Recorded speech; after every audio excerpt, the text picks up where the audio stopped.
Ya José Israel dijo que si esa guerra se mete en 2 meses, como nos dijo la semana pasada, que posiblemente no tuviera más tiempo del que nosotros pensamos, ya cumplió un mes.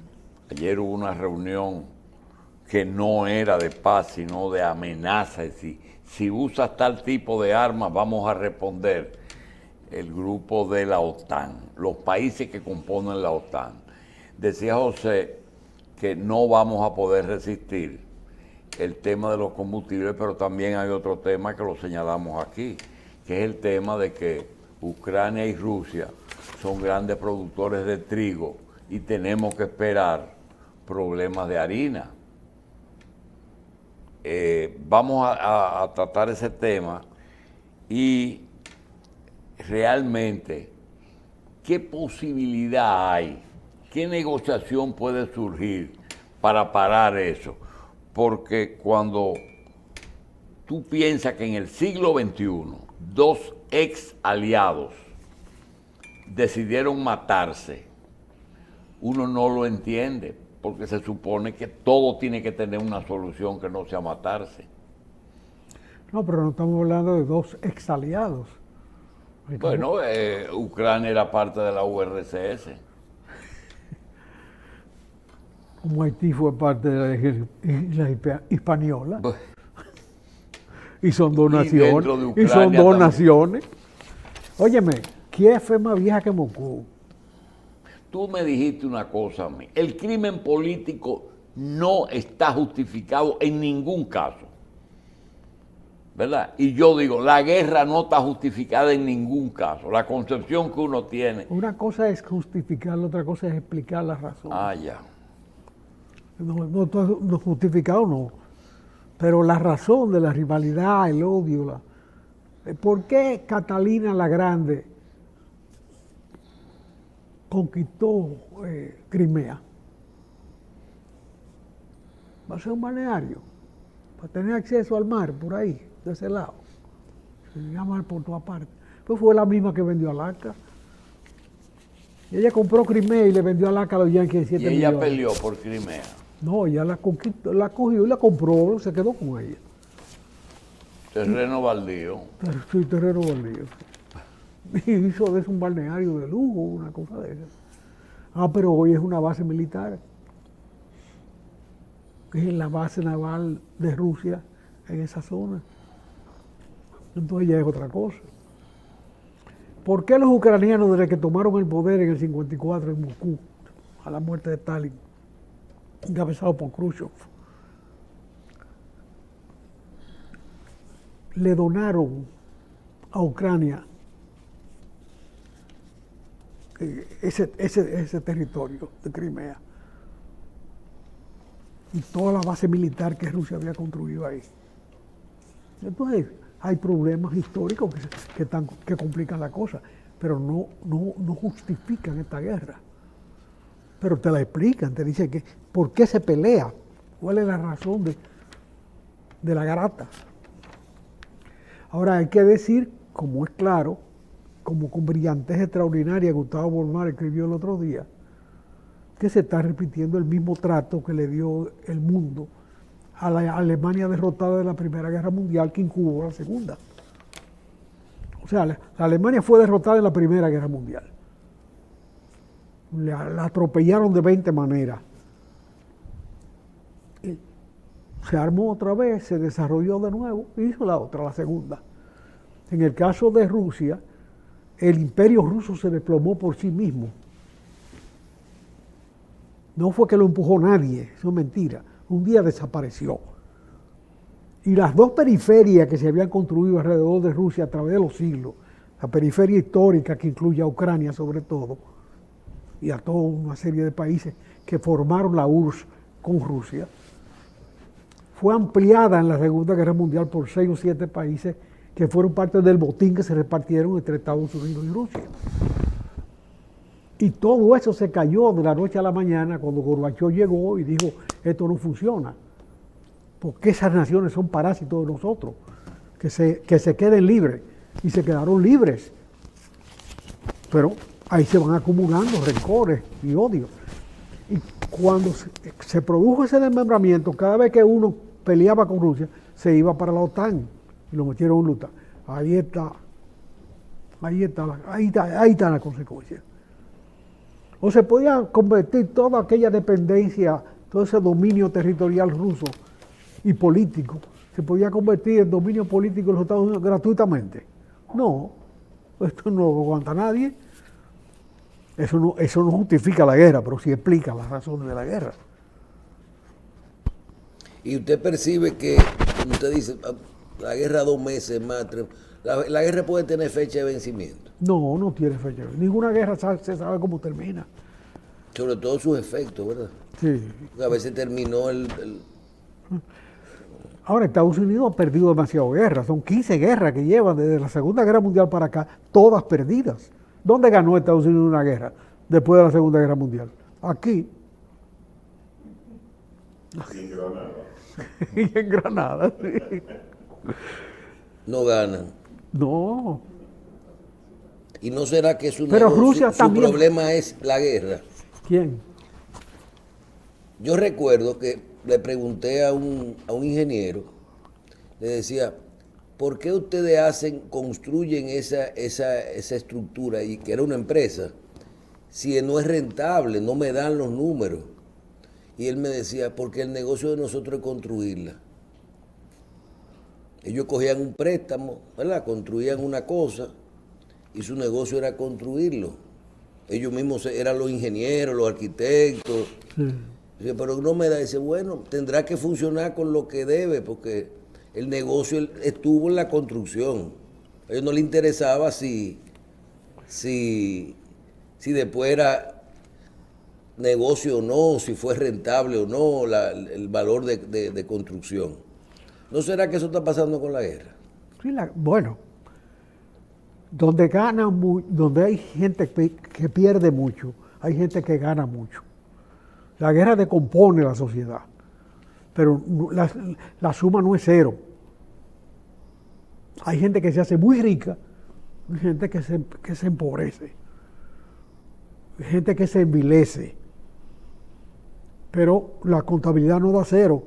Hay una pérdida y una ganancia extrema, que no suma cero, porque hay mucha destrucción y mucho dolor, y mucha descomposición social.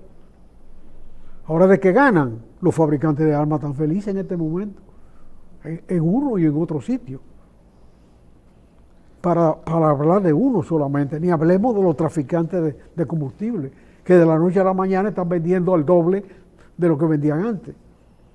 El mismo producto, que no le cuesta más. José. Pero mantener eso ahí podría tener para ellos sus beneficios, porque ellos se equilibran sus economías inmediatamente. Bueno, por eso cada quien tiene su razón de participar en un proceso de este tipo. Ahora, nosotros no tenemos cómo torcerle el brazo a los proveedores de combustibles fósiles. No, José, tenemos que acostumbrarnos no a un tema de una guerra o de una pandemia, sino a vivir así. Ya yo le digo, ¿cómo tú percibes la cosa? Digo, bueno, yo creo que se lo dije a una persona ayer, digo, tú me preguntas a mí, yo creo que aquí ya hay, cada quien individualmente como persona, como empresa, como país, ya debe de sentarse a decir, cuando no sea una cosa, será la otra. Ya tendremos que sentarnos a establecer una pauta de vida, un patrón de vida, siempre con una crisis. Porque estas condiciones cuando no es una cosa es la otra, y siempre hablábamos el otro día del gobierno, el presidente no ha podido gobernar, va para 2 años, con un día que no sea una pandemia o una guerra. O sea, eso no es una cosa. Eso es como tú entrar en un matrimonio peleado el mismo día. O sea, con un problema. No es. Ya el mundo tiene que acostumbrarse a decir, bueno, vamos a tener combustible, tenemos un problema de cambio climático, vamos a tener problemas de terreno, tenemos problemas de guerra, siempre vamos a tener una pandemia. ya hay que establecer patrones de vivir en crisis.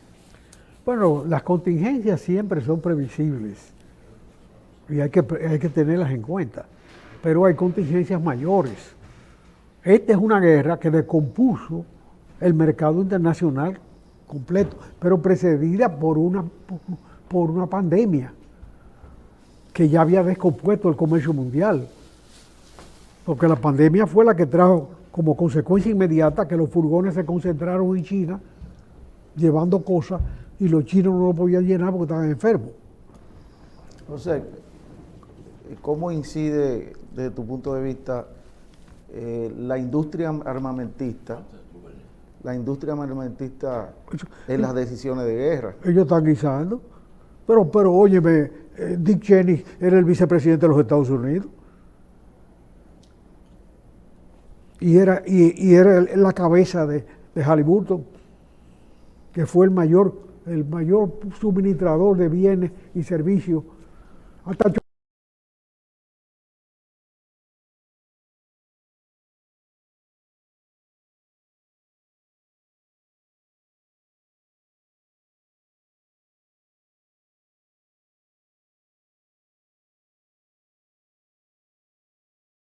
lo contrató Halliburton. De manera que ella era el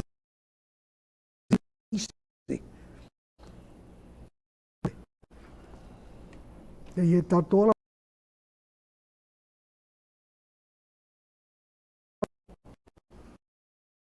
la de armas, manejan los estados sus fines propios y conducen a las naciones a la guerra. ¿Qué ganó Estados Unidos en Irak destruyendo su museo, destruyendo desde Saddam Hussein? O sea, cada quien hace su guerra para su negocio. Putin Nunca aparecieron y las pusieron porque ni siquiera tuvieron algo, fue algo. Tú sabes lo que es destruir, no por la guerra, sino por el asalto. El museo de Bagdad. De acumulación de piezas. Aparecen piezas en Texas, por ahí, de soldados. Y te dice, y Éufrates fue que estaba el jardín del Edén, se dice, que tenemos firmado como el Tratado de Libre Comercio, podrían ser afectados por esta guerra. Todo está afectado por esta guerra. Todo. Y además las medidas que se han tomado para acorralar eso. Le han dado a los magnates de la Rusia actual. Que es una guerra preventiva a través de la OTAN. ¿Eso tiene sentido? Realmente advertirle al mundo lo que ya es un hecho me parece una necedad, porque ellos durante mucho tiempo estuvieron soportando el jueguito de que se salían de la periferia rusa y se iba a rendirle culto a la OTAN. Y esos mismos países muy adecuados estaban jugando con candela. Tú ves que Polonia, Checoslovaquia están en la OTAN. ¿Qué resiste ese desequilibrio? Sobre todo manejado por un KGB, un hombre rudo. Esa nación. Él está haciendo política en su país también. ¿Está entendiendo a su gobernante hoy día? Son de cierto nivel. ¿Ya hay disidencia? Claro. Y ya hay inventariada. Hay uno que fue el que puso a Putin, que lo seleccionó, el que tuvo el ojo, que ya está en contra. Que está en Turquía. Se fue. Sí. Está en Turquía. No sé, como Anatoly, qué sé yo qué se llama. No, ahí hay disidencia, hay un conflicto interno, no sé en qué termina. Bueno, Ni cuándo. imagínate, ¿quién se mete en serio? Pero hoy por hoy Putin es el líder de la Rusia existente, pero él aceptó la disidencia. Pero no fue el caso de la Segunda Guerra Mundial. En la Segunda Guerra Mundial hubo rusos blancos que estaban fuera de Rusia, que se incorporaron a la No, Unión lo que yo Soviética. entendí es que cuando, como fue iniciativa de él, yo supongo que él vio todo lo que iba a pasar. Tenía que... No. Que era un Brickleaf. Como pensó Stalin, como dijo Hitler, Hitler se metió en Polonia en una semana. Un pacto muy sencillo. Pensé que iba a ser lo Y mismo. cuando se entonces. metió en Rusia, perdió. Reculó derrotado, aguantar la derrota. Pero él no pudo tomar una ciudad. Hasta ahora, Putin no ha tomado una ciudad de Ucrania. Eso no estaba en la contabilidad. Y cuando Hitler metía submarino en el Caribe, ¿qué estaba buscando? Estaban comerciando con Europa. ¿Ah? Los Estados Unidos estaban esquilmando Europa y eran neutrales. Aparentaban neutrales, pero estaban metiendo a Inglaterra armas de todo tipo. ¿O tú te crees que Inglaterra reaccionó después de esa candela que le dieron los cohetes Entonces, definitivamente, tú no puedes de prever Alemania? nada con respecto a esa, ni cuánto va a durar, ni cómo va a Pero terminar, ni sería, cuándo. sería el primer predictor de guerra que dé fecha fija para una guerra. En el mundo no ha existido eso. Pero la debilidad interna de Rusia era previsible. Y hubo quien le dijo a más de una gente, entonces cae desde adentro. Y se cayó. Aquella vez. Sí, la Unión URSS. Soviética. Un buen día se disolvió. Y se sorprendió el mundo. Se cayó este castillo naipes. Porque era palpable en la Unión Soviética la debilidad interna. ¿Cuáles eran los valores en que se movían ahí? Eso Y era esos palpable. capitales rusos enormes que surgieron tan rápido como la caída, ¿dónde estaban durante la URSS? Nada se pierde de todo. ¿Eh? Nada se pierde de todo, se transforma. Se tra- Esos capitales eran el acero, el petróleo, las minas de oro, las minas de metales raros. No, porque yo leí en efeméride de hoy que unos astronautas tuvieron 5 meses dando vueltas allá arriba porque no había quien lo apee durante el proceso. Ah, eso es posible que haya pasado, pero no se murieron. ¿Cómo que no había quien lo pegue? ¿Eh? Que no había quien lo... Está aquí en las efemérides que un día como hoy descendieron los astronautas que tuvieron 5 meses En órbita. en órbita porque el conflicto, cuando se disolvió la URSS, no apareció quien dirigiera la vuelta a la Tierra de ellos y tuvieron 5 meses adicionales. Pero precisamente la base de la Unión Soviética, de donde se tiraron los cohetes, no es rusa, está en uno de los países asiáticos, de los TAN. 1991 se disuelve el Pacto de Varsovia. OTAN se ha disuelto. 1992 vuelven a la Tierra cosmonautas varados en el espacio por la caída de la URSS. Después de haber permanecido ahorita 5 meses más de lo previsto debido a la falta de fondos para costear su regreso. Y no tenía el pasaje. Allá en órbita. Bueno, no se puede prever nada en una guerra. Vamos a una pausa.